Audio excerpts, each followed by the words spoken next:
dice, quita tu calzado porque este lugar es santo. Evidentemente el desierto no era santo. Lo que lo hacía santo, aquello, es que Dios estaba ahí, ¿no? O sea, este santuario no es santo por sí solo porque dice Jesús aquí, o porque está alfombradito acá arriba, ¿verdad? O porque los músicos están bien guapos. No, es santo porque la presencia de Dios está en un lugar. Tu casa es santa porque Dios está ahí, ¿verdad? Si no está ahí, si no está aquí, entonces no es santo, dicho de esta manera. Y ahí está Moisés en ese diálogo con Dios a través de la zarza, que se le conoce como una teofanía en términos teológicos. Y luego entonces añade el versículo 6: yo soy el Dios de tu padre, el Dios de Abraham, de Isaac y el Dios de Jacob. Era un título importante porque Dios básicamente habían pasado 400 años, no había nada, parece que ninguna actividad, parece que Dios había abandonado a su pueblo, nada había pasado y Dios se aparece, hace acto de presencia en el desierto y Dios empieza a hablar con Moisés y empieza a hablar sus planes y empieza con el título de Dios que conocían los israelitas. ¿Es el Dios de quién? ¿De Abraham? ¿De quién? De Isaac y de Jacob. ¿Sí? Y eso fue una cosa extraordinaria para Moisés, saber que era Dios, el Dios de Israel, el Dios que a él escuchó, que a él se le enseñó, ¿verdad? Por su madre en el palacio de Faraón, ¿verdad? Que era el Dios generoso, que era el Dios maravilloso, que hacía milagros, que hacía maravillas y que tenía una promesa de una tierra. Y ahí está Dios revelándose, hablándole a Moisés. Y yo me puedo imaginar a Moisés temblando, ¿verdad? Y emocionado a la vez, ¿verdad? Porque con Dios es así, ¿verdad? Es como con el matrimonio, ¿verdad? Todo hombre, ¿verdad? Ama a su mujer y teme a su mujer. ¿Sí? Y es con Dios es así, ¿verdad? Amamos a Dios, sabes que Él te ama, pero temes a Dios al mismo tiempo. ¿Cuántos aman a su señora? Ahora, yo sé, seguramente lo que voy a preguntar va a ser más fuerte. Ahora, ¿cuántos temen a su señora? Ándale, levanta la mano, ¿verdad? Y con Dios es así. Dios nos ama y amas a Dios, pero temes a Dios. Y Moisés estaba temblando porque la zarza le hablaba, pero emocionado porque es el Dios que mi mamá me habló y me dijo en el desierto. Es Dios, es el Dios de mis abuelos, de mis antepasados. Algo trae, ha venido otra vez a la tierra, ha venido otra vez con nosotros. Qué emoción en ese momento y miedo. Y entonces dice que Moisés cubrió su rostro porque tuvo miedo de mirar a Dios. Y luego dice Dios ha visto la aflicción de mi pueblo que está en Egipto. Y te he oído en su clamor a causa de sus opresores, pues he conocido todas sus angustias. ¿Cómo trataba Egipto a Israel? Como esclavos, duro, feo, horrible. Eso de que Israel en el desierto, queremos volver a Egipto, era puro sueño guajiro. ¿Sabe qué es esa palabra griega, verdad? O sea, era puro cuento porque en Egipto los trataban horrible, espantoso. Nadie hubiéramos querido estar en los pies de un esclavo en el desierto. El trato era horrible, espantoso, era horrible. Y dice, he conocido todas sus angustias, por supuesto. Por eso he descendido para librarlos de mano de los egipcios y sacarlos de aquella tierra a una tierra buena y ancha, a una tierra que fluye leche y miel, a los lugares del cananeo y del eteo, del amorreo, del fereceo, del heveo y del jebuseo. O sea, era una tierra que no era de ellos, era de alguien más y que Dios se las estaba dando. ¿Estamos de acuerdo? Y era una tierra que ancha, que fluía leche y miel, ¿verdad? Y esto, como hemos hablado en otras ocasiones, es un paralelo del huerto del Edén. ¿Sí? Dios estaba en el Edén, ¿sí o no? Dios les dio el Edén a Adán y Eva, ¿sí o no? Sí. Ahí es la gracia de Dios. Ellos no hicieron nada y Dios los puso, les regaló un paraíso y los bendijo aún antes de que ellos pidieran la bendición. ¿Ok? Porque así es Dios, así es su gracia. Y ahora están aquí en este punto, y Dios dice: yo voy a meterte, yo voy a darte esto en una tierra hermosa, en un lugar precioso, ¿verdad? De grandes tierras, fructífero, etcétera, etcétera. Y Dios estaba mostrando su gracia otra vez para su pueblo. Versículo 9: y el clamor pues de los hijos de Israel ha llegado ante mí, y también he visto la opresión con que los egipcios los oprimen. Me llama la atención, ¿se fija cómo Dios repite? He visto, he oído sus angustias, he visto la opresión. ¿Sí se da cuenta? Nada más en ese pedacito. Porque Dios oye a su pueblo. Dios oye a sus hijos. Dios nunca es ajeno a lo que tú y yo atravesamos en la vida, por fácil o difícil que sea. Jamás Dios se desentiende de nosotros. ¿No le da alegría eso? Jamás se desentiende de nosotros. Es fantástico, porque Dios ama a su pueblo. Y aunque sentimos o pensamos o solemos concluir que ¿dónde estás, Dios? Me has abandonado, no te siento, me está yendo horrible. Dios está con su pueblo. Dios oye y conoce las angustias de quienes le seguimos, ¿sí? Y dice, versículo 10: ven por tanto ahora y te enviaré al faraón para que saques de Egipto a mi pueblo, a los hijos de Israel. Entonces Moisés respondió a Dios: ¿quién soy yo para que vaya al faraón y saque Egipto a los hijos de Israel? Dios le respondió: yo estaré contigo, y esta te será por señal de que yo te he enviado cuando hayas sacado de Egipto al pueblo. Y luego ¿qué dice lo siguiente? Ustedes adorarán o servirán a Dios en este monte.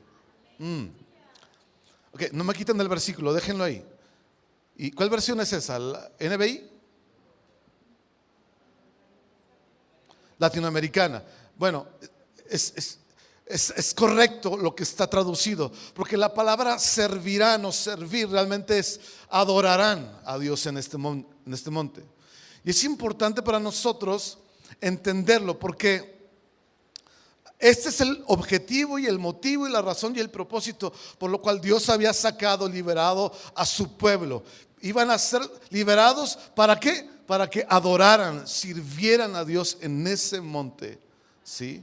El objetivo y la razón por la cual Dios libera, Dios saca de la esclavitud del pecado, y Dios perdona y Dios acepta a una persona en Cristo Jesús, es para que tú y yo le adoremos. Ese es el objetivo principal y la razón por la cual tú y yo somos salvados, para que adoremos a Dios. Existimos, tu cuerpo, tu ser, todo lo que tú eres existe para adorarle a Él.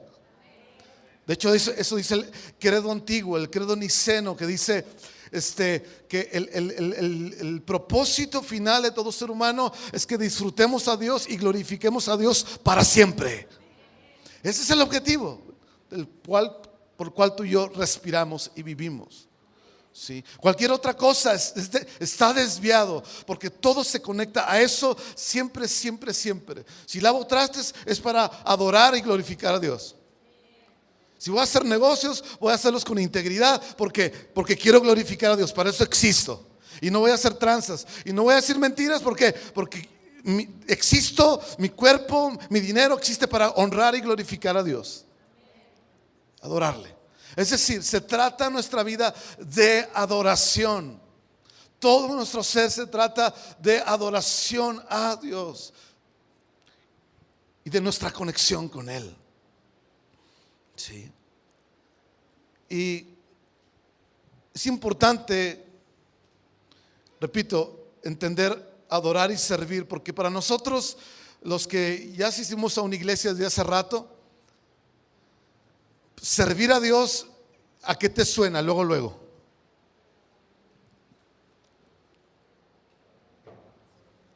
A hacer algo, a hacer cosas para Dios, ¿a poco no? No, yo quiero servir a Dios. Es decir, no, pues yo quiero mover sillas. No, pues yo quiero tocar la guitarra. No, pues yo quiero recibir a la gente. Yo quiero tal vez ser pastor. Yo quiero hacer alguna cosa. Luego pensamos en cosas que tenemos que hacer para Dios. Y tiene que ver con eso, pero en realidad no se trata de hacer cosas para Dios. ¿Sí? sino que Dios nos salva para adorarle y disfrutarle por siempre. Y por supuesto que haremos cosas y hacemos cosas, practicamos cosas que la Biblia nos dice, nos enseña, pero es el resultado de que Él nos ha salvado, Él nos ha redimido, por lo tanto le queremos adorar en gratitud. No simplemente se trata de hacer cosas por hacer. Digo, discúlpeme que siempre vuelvo al ejemplo de la parábola del hijo pródigo de Lucas 15, ¿verdad? Está el hijo menor que es un desastre y exige su herencia y se va y lo despilfarra en prostitutas, en borracheras, etcétera, ¿verdad? Y está el hijo mayor que siempre estuvo en casa, se portó muy bien, hizo todo lo que su padre le pidió, que representa, ¿verdad?, a los cristianos que tenemos ya, que estamos en una iglesia de rato, ¿verdad?, que hacemos las cosas correctas, pero que no adoramos, no tenemos conexión con Dios. Porque ¿verdad que el hijo mayor tampoco tenía una conexión con Dios? No. Estaba tan lejos, estaba tan perdido, estaba tan desconectado como el hijo menor. Y por eso hacer cosas, servir a Dios, no necesariamente, tenemos que entender la diferencia. Nosotros existimos para adorar a Dios desde una conexión a través de Jesús. No simplemente hacer cosas, porque como ya dije, podemos hacer cosas, las cosas correctas en este edificio o fuera de este edificio, en lo que hacemos y somos, pero por las razones equivocadas. Y ya no adoramos. ¿Sí me explico? Entonces, la vida del pueblo de Israel y la nuestra se trataba y se trata de nuestra adoración y nuestra exaltación a Dios. Sí. De manera que Dios le dice esto a a Moisés. Y después de esto viene la liberación del pueblo de Israel y lo saca, ya sabe, con grandes señales, las plagas, etcétera, etcétera, etcétera. Y pues Israel camina en el Mar Rojo y son libres y están ahí, ¿verdad? Felices de que ya no están esclavos. Dios los liberó con poderosa mano, ¿verdad? Dice el Salmo. Y después están en el monte Sinaí, ¿verdad? Y ahí está Dios con ellos y hay una serie de cosas que pasan ahí, usted ya las conoce más o menos, pero Dios revela su ley, comienza a revelar su ley a Moisés, ¿verdad? Y después el libro de Levítico es toda la expresión de la ley en muchos otros ámbitos y expresiones mucho más específicas. Y Dios empieza a hablar y decir, ¿verdad? A revelar su carácter y el estándar de Dios para ellos. Y ahí está, ¿verdad?, el pueblo. Y es interesante porque vemos cómo el evangelio empieza a escribirse en las arenas del desierto. Por un lado Dios da la ley, ¿sí? Antes del tabernáculo viene la ley, ¿sí? Y la ley, ¿verdad?, como hemos dicho en otras ocasiones, ¿verdad?, aunque revelaba el carácter de Dios, Israel no podía cumplirla, no podía llevarla a cabo, ¿sí? No porque la ley fuera mala, no porque la ley fuera injusta. El problema, ¿quién era? ¿La ley o los hombres? Los seres humanos somos el problema, porque no podemos cumplir la ley. Pero la ley era necesaria para mostrar nuestro pecado, ¿ok? Nuestra incapacidad de cumplir la ley de Dios. Por otro lado, ¿sí?, enseguida de la ley viene el tabernáculo. Eso se me hace extraordinario, el orden de los hechos. Y el tabernáculo nos muestra la gracia, porque era el lugar a través del cual el pueblo se iba a acercar a Dios por medio de sacrificios de sangre de animales.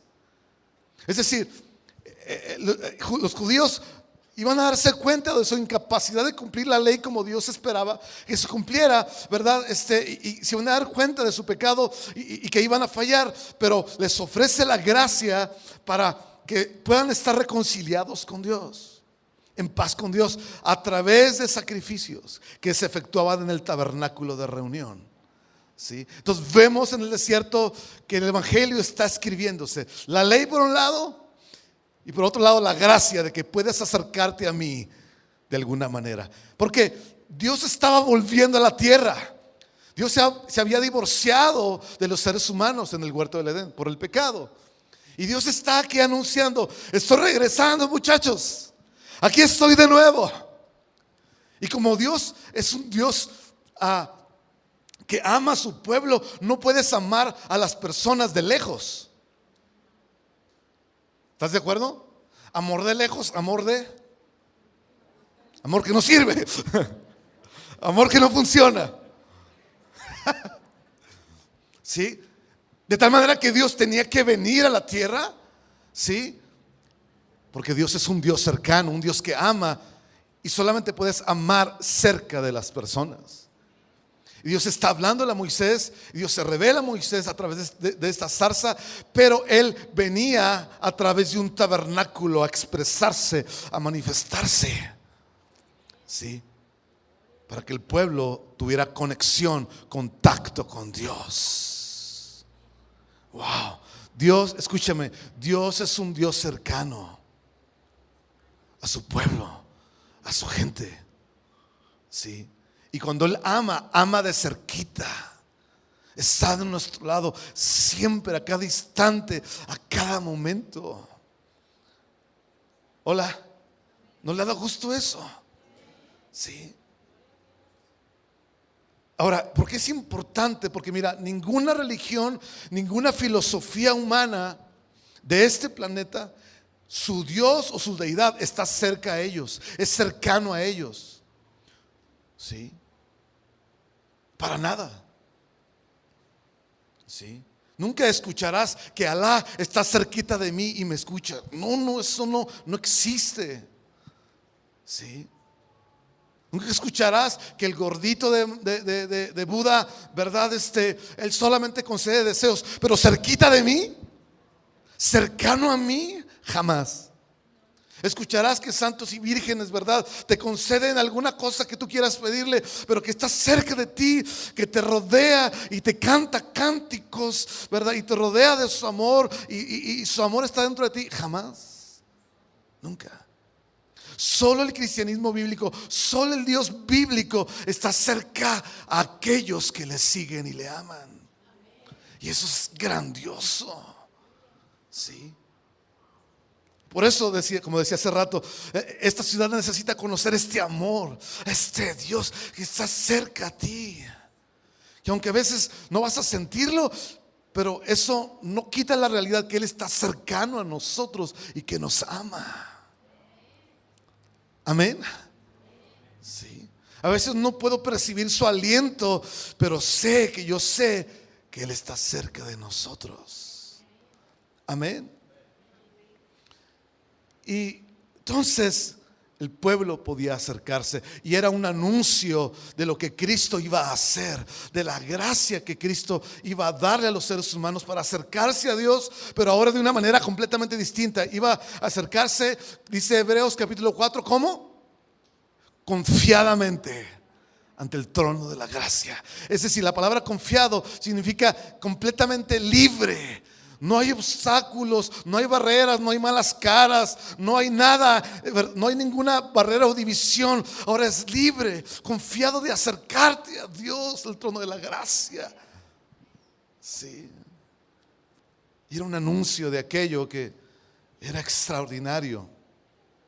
Entonces, cuando Dios establece su pueblo, todos nosotros necesitamos entender que Él es el que define todas las cosas, ¿ok? Y Dios, por sobre todas las posibilidades o imposibilidades, es generoso. ¿Cómo es Dios? Generoso. O sea, mira, Dios hizo todo sin obligación. Lo hizo sin necesidad, incluidos a nosotros. O sea, Él hizo el universo simplemente por su amor que se extiende hacia afuera siempre, siempre, continuamente. Él lo hizo porque quiso. ¿Sí? Así de Dios es generoso.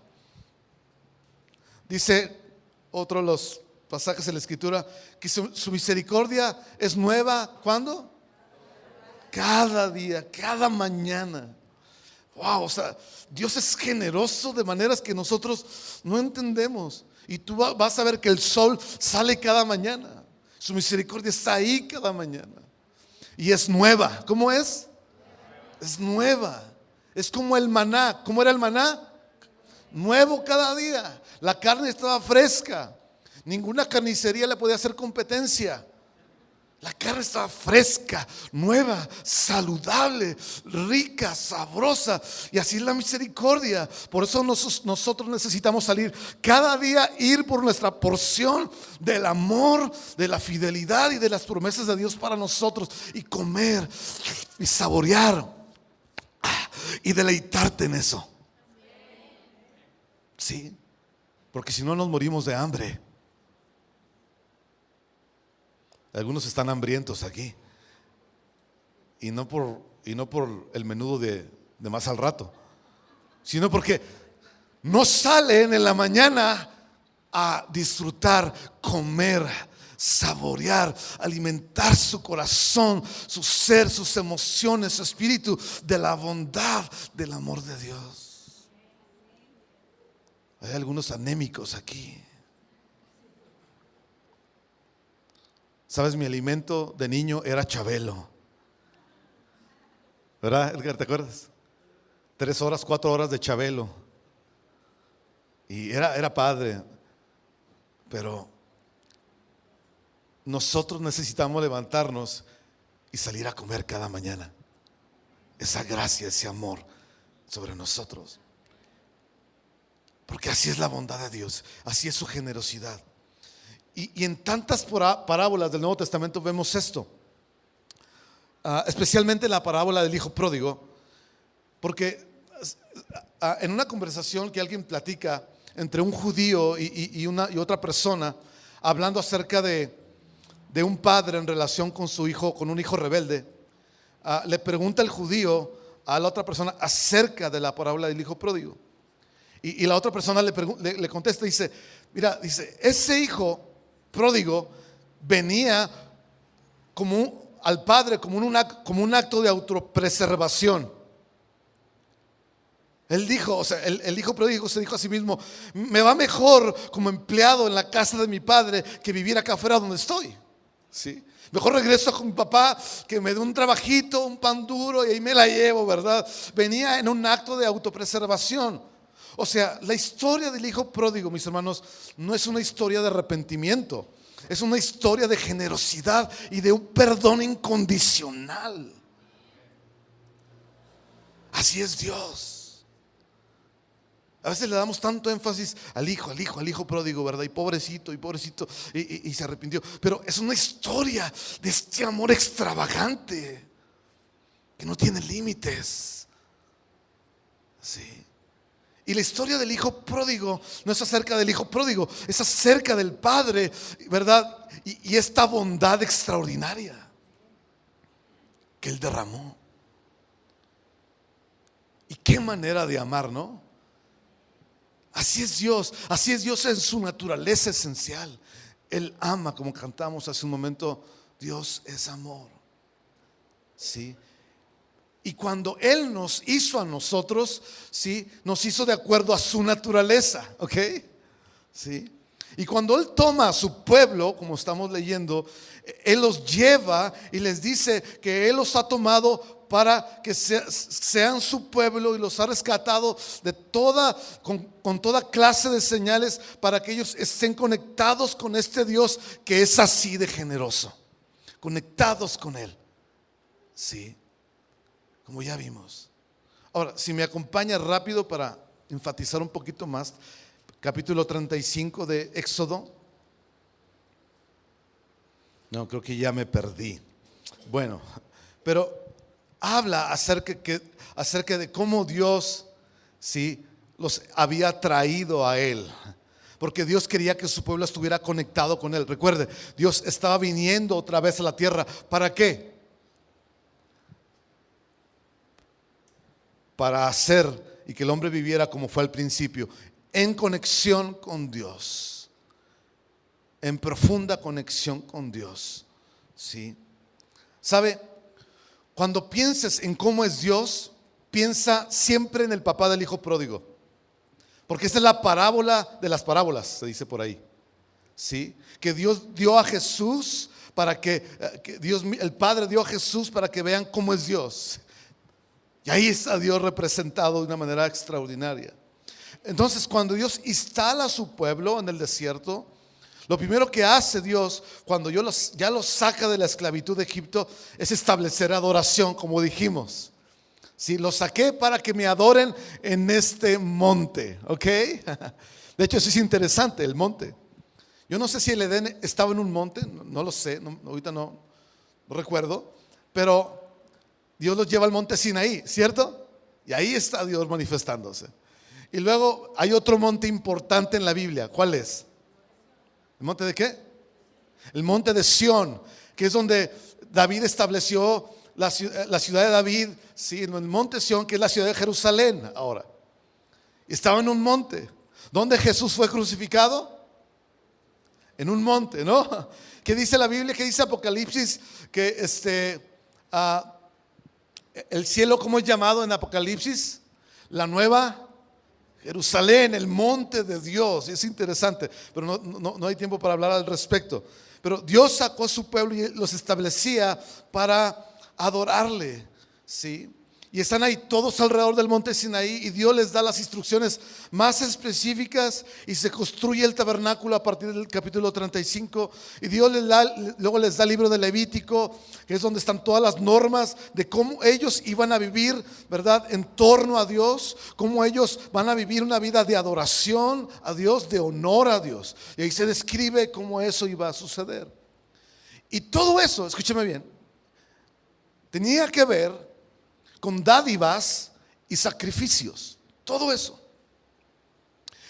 Y todo tiene que ver con la manera en que ellos iban a dar esas dádivas para que fueran aceptadas o ellos fueran aceptados, ¿sí? Y aquí es donde llegamos al primer punto que quiero tocar. O sea, tenemos este Dios que es increíblemente generoso e increíblemente bondadoso, pero Él sigue siendo Dios, aunque es así. Y las dádivas y la adoración tenían que ser como Él lo decía, que fueran, para que fueran aceptadas por Dios. Tenían que ser como Él se las pedía. ¿Estamos de acuerdo? Y Dios da instrucciones muy, muy detalladas de cómo eso iba a suceder. Y es extraordinario ver la riqueza de toda la liturgia que se llevaba a cabo dentro del tabernáculo cada día, cada día. Entonces, dar y generosidad y todo lo que era diezmo y ofrendas, y este es el punto crítico, no es, mi hermano, una obligación, es un privilegio. ¿Qué es? Un privilegio. Ya lo mencionó Alex hace un momento. No es, nadie está y hace esto o lo hacía por obligación. Era un gran y enorme privilegio traer dádivas y ser generosos con Dios. ¿Por qué? Porque Dios no le acepta a todo mundo sus dádivas. Voy a repetir eso. Porque Dios no le acepta a todo mundo sus dádivas. Que Dios le acepte, escuche bien, a alguien sus dádivas, que Dios le acepte a alguien sus ofrendas y su adoración, tiene tantísimas implicaciones. Que se da uno cuenta, cuando uno lo entiende, que esto no tiene nada que ver con una obligación de que tienes que hacerlo, hay que diezmar, hay que adorar, con que debes de hacerlo, ¿verdad? Porque si no, Diosito, porque si lo haces, entonces garantizas que Dios te va a bendecir o cosas por el estilo. Todos esos rollos no tienen nada que ver de cómo Dios es, ¿sí? El dar, mis hermanos, es una parte absolutamente esencial de toda relación con Dios, porque Dios es eternamente un dador. Sí. ¿Qué dice Juan 3:16, el gran versículo? De tal manera amó Dios al mundo que hizo que dio a su propio hijo, y dice Romanos, y no escatimó dar a su propio hijo, ¿verdad? Dios es eternamente dador. Dios no dio a su hijo hace 2000 años, aunque lo dio físicamente, pero Dios lo había ofrecido desde antes de la fundación del mundo, dice la Escritura. Porque Dios es eternamente generoso, abundante y dador para con su creación. Y eso me conmueve tanto. Sí. Y que Dios acepte la dádiva de alguien es un indicio de su favor y su aprobación. Voy a repetirlo. Y que Dios acepte a alguien, la dádiva de alguien, la adoración de alguien, es un indicio de su favor y de su aprobación. Por consiguiente, cuando Dios acepta la dádiva, la adoración, la ofrenda de alguien, entonces eso libera una dimensión de vida entre Dios y la persona, una dinámica de bendición completamente sobrenatural. Pero es porque Dios ha aceptado a la persona y a sus ofrendas. Repito, es porque Dios ha aceptado a la persona y lo que ofrece. Sí. Hace algunos meses atrás hablábamos acerca de un concepto bíblico que es importante, que es la expiación. ¿Sí?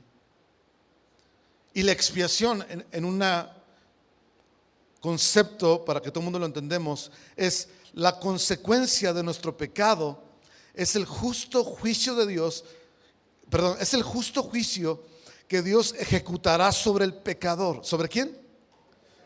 Dios lo va a ejecutar. Dice, al morir en nuestro lugar y tomar nuestros pecados para sí mismo, Jesús expió nuestro pecado. Y entonces al hacerlo, Él satisface la justa ira de Dios para todos los que creen. Es decir, en la idea del mundo antiguo, para aplacar y satisfacer la ira de un Dios, que era una idea común, se tenía que ofrecer un sacrificio. Y Jesús es nuestro sacrificio, y que Dios aceptó por nuestros pecados, y Él satisfizo, si se dice así, la ira y el justo juicio de Dios, y todo cayó sobre Él. Jesús todo se chupó, absorbió todo el juicio y la ira santa de Dios, para que tú y yo pudiéramos recibir perdón.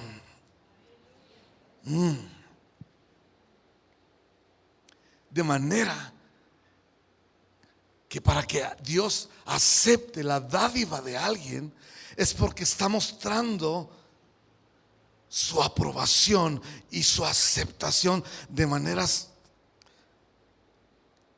asombrosas, porque Él primero ya pagó el precio por nosotros. ¿Sí capta? Vamos a Génesis capítulo 4, si no me equivoco. Vamos a ver el primer ejemplo de cómo eso sucede en la Escritura. Génesis capítulo 4.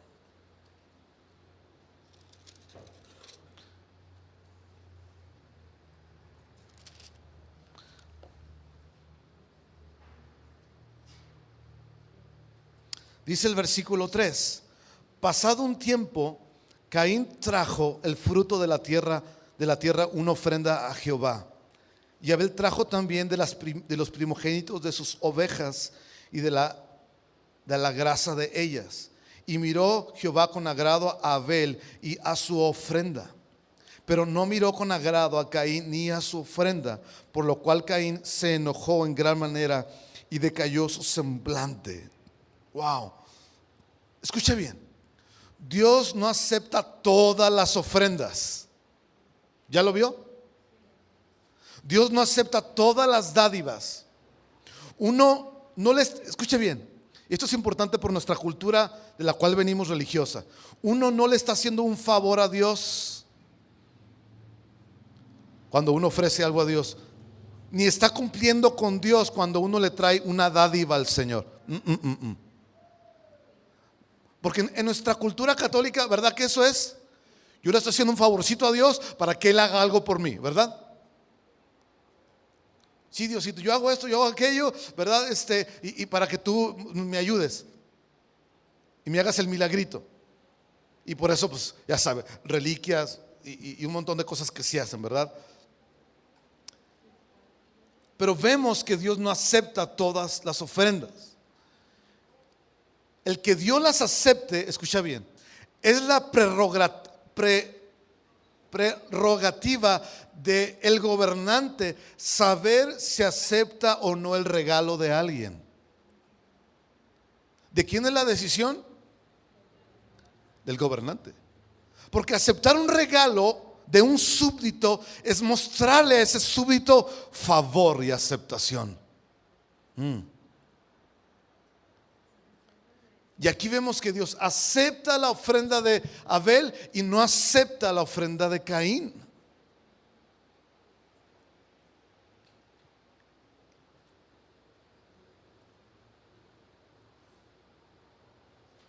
Dice el versículo 6: entonces Dios le dijo a Caín: ¿por qué te has enojado y por qué ha decaído tu semblante?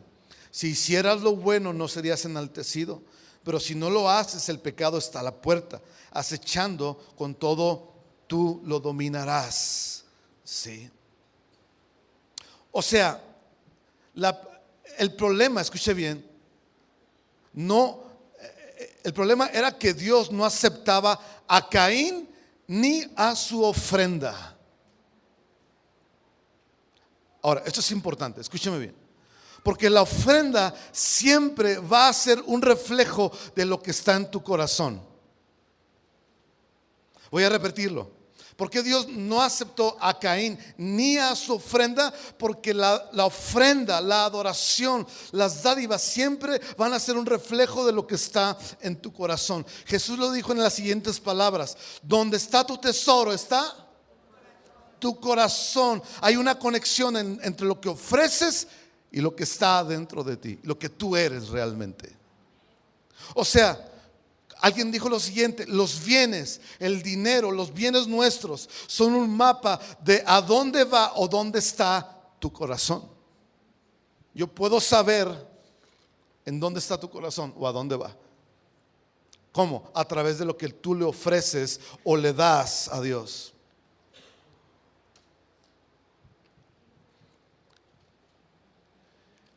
La pregunta es: ¿y si el corazón está mal? Dios no acepta las dádivas. Dios no va más bien dicho, Dios va a encontrar la forma de bloquearte aquello.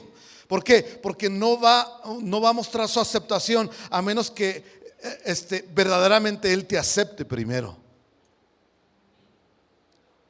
Entonces nos damos cuenta que dar y adoración es otro boleto. ¿Sí me explico?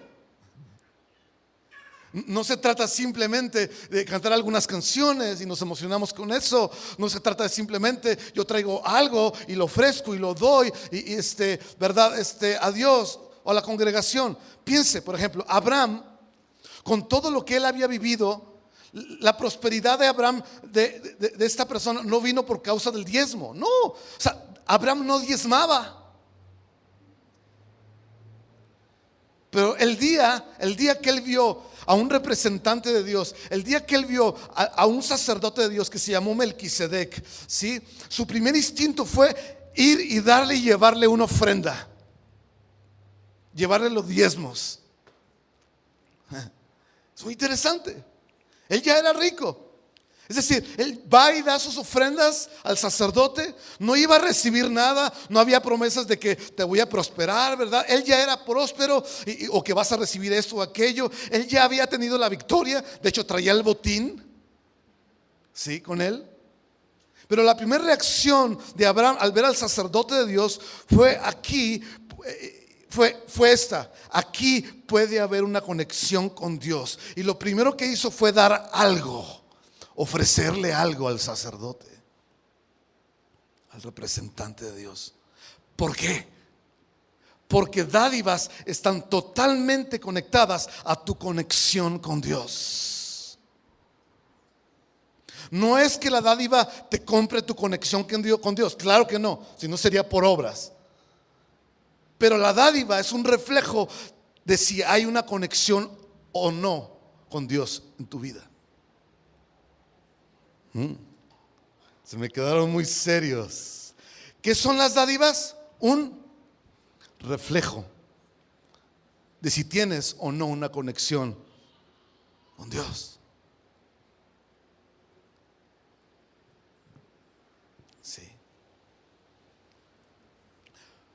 No es porque tú estás en un mérito darle algo a Dios, es porque Dios te aceptó y por eso podrás recibir tu ofrenda y tus dádivas. ¿Sabes? A veces es un poquito incómodo la famosa frase cristiana, de si acepto a Dios o no, ¿verdad? Porque la pregunta es si Dios me va a aceptar a mí. Esa es la pregunta. Porque tú y yo no le estamos haciendo favores a Dios. Y en la cuestión de los bienes, del dinero, la pregunta no es si voy a cumplir con mi obligación o si voy a crecer en generosidad. La primera pregunta es si Dios aceptará, ¿verdad?, lo que yo vengo a ofrecerle. ¿Dios lo aceptará? Porque ser acepto ante Dios, o sea, es tan importante esto, escuche bien, que Jesús dio instrucciones específicas en Mateo 5. Brínquese conmigo. Vamos a dar un poquito de contexto en los evangelios.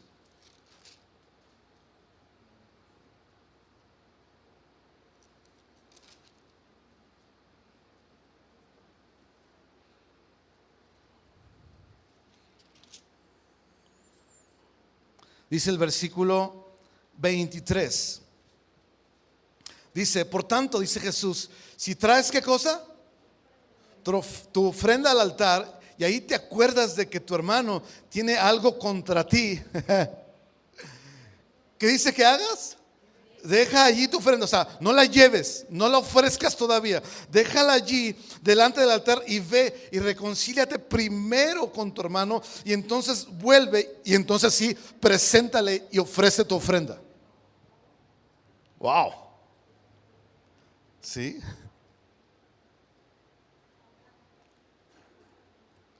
O sea, no la ofrezcas, no la traigas, porque no va a ser aceptada. Porque si está mal tu corazón, de nada sirve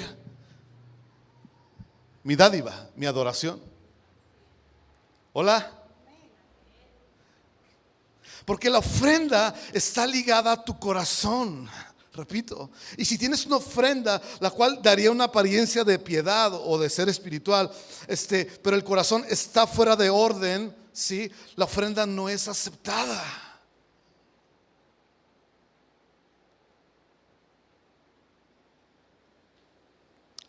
¿Sabes? La ofrenda de Caín no era mala. Él trajo las primicias de sus frutos.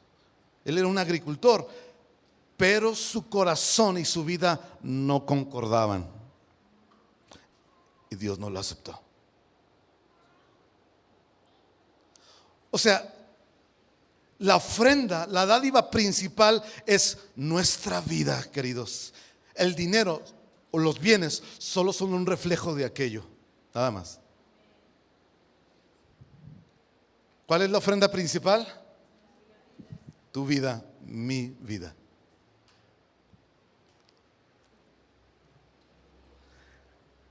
Pero cuando el corazón de uno se alinea al corazón, ¿sí?, de Dios, generosidad empieza a fluir. Dádivas empiezan a fluir hacia Dios y hacia los demás. Sí. Esta persona necesitaba primero estar a cuentas con la otra persona, ¿estamos de acuerdo? Para que Dios la aceptara, recibiera su ofrenda. Sí. Por eso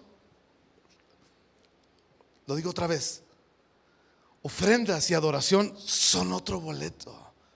No es simplemente lo que hacemos para Dios o lo que le damos, sí.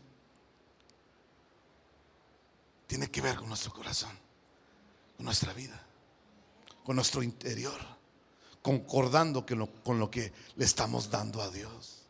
Entonces mi pregunta, mis queridos, es: ¿cómo está tu corazón? Y solamente esto es la introducción acerca de lo que vamos a estar hablando. Pero pregúntate, ¿dónde está mi corazón? ¿Cómo está mi corazón? Porque si en mi vida, en mi corazón, tengo un desorden emocional, mental, espiritual, sí, es probable que lo que esté ofreciendo, o la manera de mi adoración que esté dándole a Dios, no tenga ningún realmente valor. Oiga, pastor, pero lo hago con tanto esfuerzo y viera cómo me levanto temprano el domingo para venir y le echo ganotas. Sí, pero si tu corazón no está bien delante de Él y de los demás, es probable que no seamos aceptados en lo que ofrecemos. Sí. Ahora, Dios quiere que tú y yo seamos gente generosa, porque somos hechos a su imagen. Hola. Su naturaleza está en nosotros, y más si hemos creído en Cristo, ¿verdad? Sí. ¿Sabes?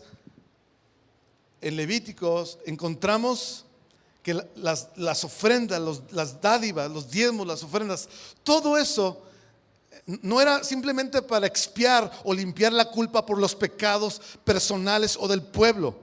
Antes de eso era: traigan todo esto, tráiganlo a mí, tráiganlo al altar, tráiganlo al tabernáculo, porque yo soy Dios. Tenía que ver con repito otra vez, la adoración, el honor de Dios. Y después también había que traer sacrificios por el pecado. Pero primero era porque yo soy su Dios y estoy entre ustedes. Amén. Brínquese rápido y con eso terminamos. Éxodo 35, versículo 20. Dice: entonces salió toda la congregación de los hijos de Israel de delante de Moisés, todo aquel a quien su corazón impulsó y todo aquel a quien su espíritu le dio su voluntad, trajo una ofrenda a Jehová para la obra del tabernáculo de reunión, para toda su obra y para las sagradas vestiduras. Vinieron tanto hombres como mujeres, todos de corazón, ¿cómo? Generoso, dice mi versión.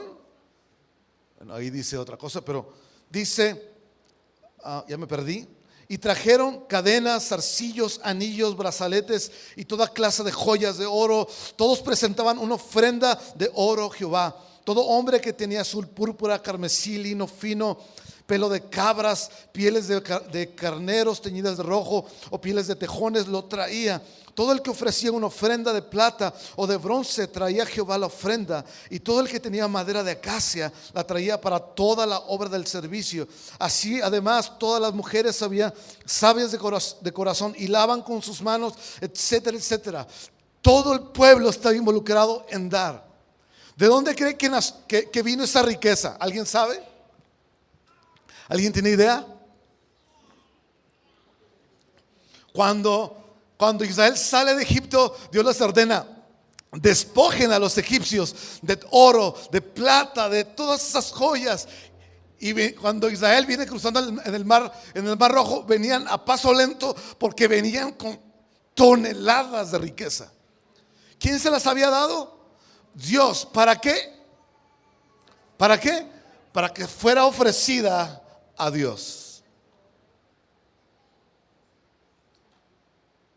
para ser llevada delante de Dios. Sí. Dios quería que su pueblo fuera generoso, como lo es con nosotros. Sí. Es fantástico como el tabernáculo de Moisés fue el resultado de las dádivas del pueblo, de la generosidad del pueblo. Y todos trajeron, sí, generosamente.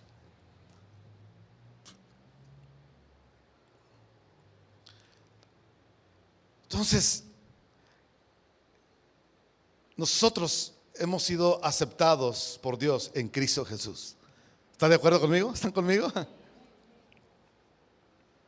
Pero en nuestro día a día y en nuestro ofrecimiento a Dios constante, no necesariamente Dios acepta lo que nosotros le estamos trayendo. Porque el mapa de nuestro corazón,